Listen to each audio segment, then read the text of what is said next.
delok anu Mbah. Nggih, sae pertapan kembang sore iki.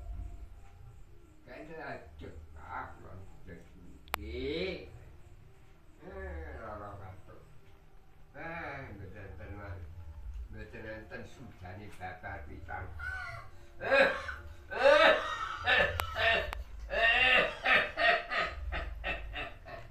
Atus ngoten iki lho balek waktu aja.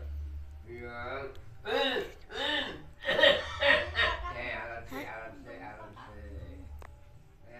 Kula niki kok tak dalu nggih mboten saged tilem lho, Mbak. Mengke kula. Ya. Dan tambah tak wae tambah muga judul ngene. Ini dadam pisang iya mau bangke. Kita tuh. Di sing besar iki.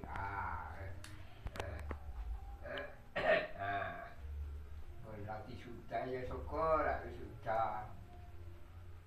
Kula boten saged tetep napa-napa lho, Mbak. Ya, aku ora njaluk gawan. Nggih namung kita telo sak ombyok kadirene pawon ya wis ben digodhog mbahmu wedok. Nggih. Nah, ambre ndang tutase ya Le, nggih Mbak, rokok tambane. Ambre ndang tutase ya, nggih. Ndak isu ngombe banyu ndak. Wah, telung serumputan ini kan ini kudu banyu mateng ya oke. Wes cak lek kok kene iki mulai ora oleh pamit ngoten wis ora usah pamit. Bismillah cek bakul. Nah. Nah, iya. Linggo kok rasa tan. Entuk bene. Yo boleh kok iso kapiran. Kae nek jayoh nek kae. Capek. Ndak wedangku. Apa iki jayang yung ya. Iya.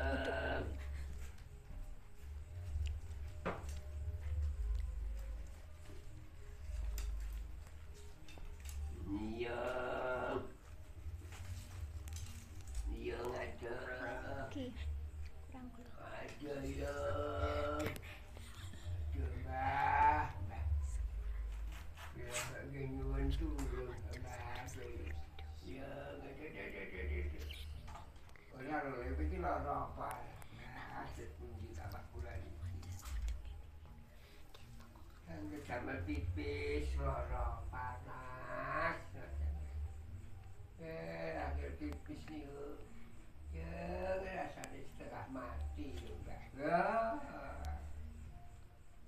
Iki lara mungkin lara yang seneng ini. Undulane ya kaya ngono. Aja.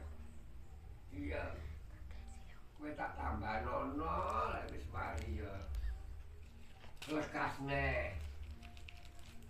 Nggih, nah. Ya sama tambah ini waras, pun kapokncit ya, lek kapok-kapok lombok engko dak ban balik neh. Tak tambah nono ya. Ora nek pahit jahe engko ya ambalnya gede ya. Tenan ya. Nggih, nah. Tak pirisi. Indiamo.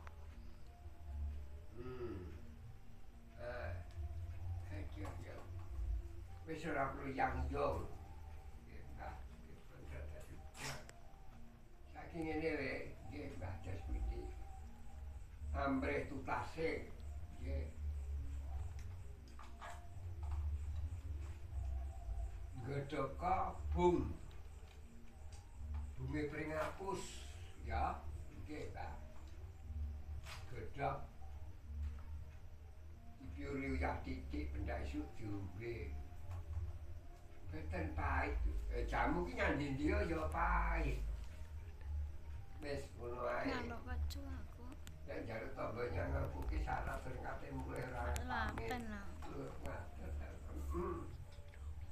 Wes.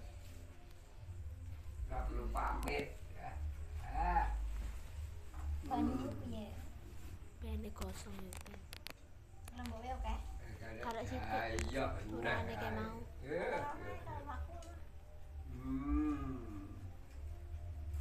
Jadi dukun iki kaya ngene iki.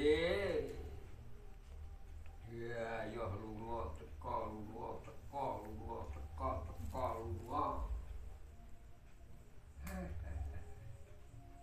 Berarti buritan teka aku nduru nglayani daya. Nuwun sewu, Mbak. Iki daya iki. Jane apa nduk wis kok kene iki sepindah. Nggih satu roh nggih bayar. Pengkale kula niki nyuwun tulung nggih. Bojo kula niku kesah. Lunga-lungane nyambut gawe yemen boten pamit. Boten ninggal napa-napa nambah ninggal anak loro. Pripun nggih, Mbah? Bojo kula ambrih eling kalih kula eling kalih yugane terus kula sego repot. Ketule niku kalih bapak tresnane mboten gila-gila. Ya. Iki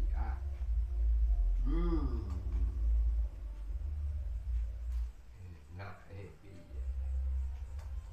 Ya. Ini ya.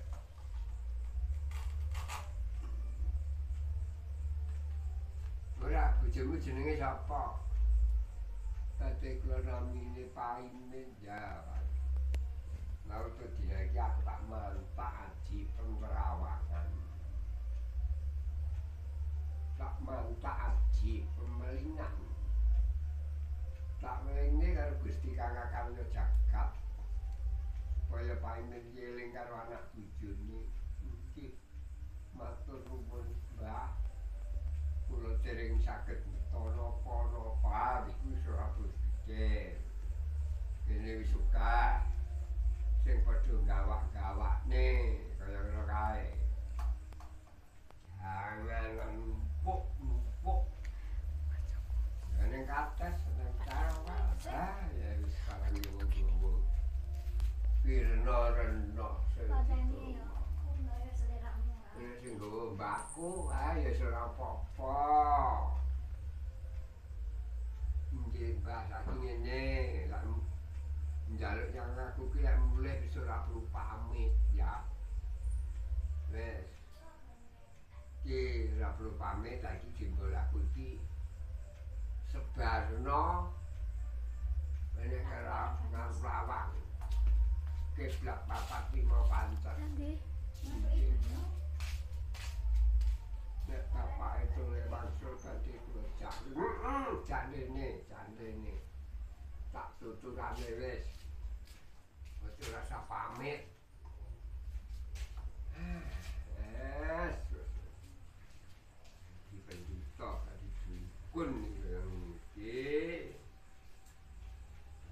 Ora dilayani iki piye? Dilayani iki ngerwake penggayaku. Sejine cantik ku piye bener. Begal jembrung. Wis ditandangi kabeh. Ora wektu dina iki aku tak larang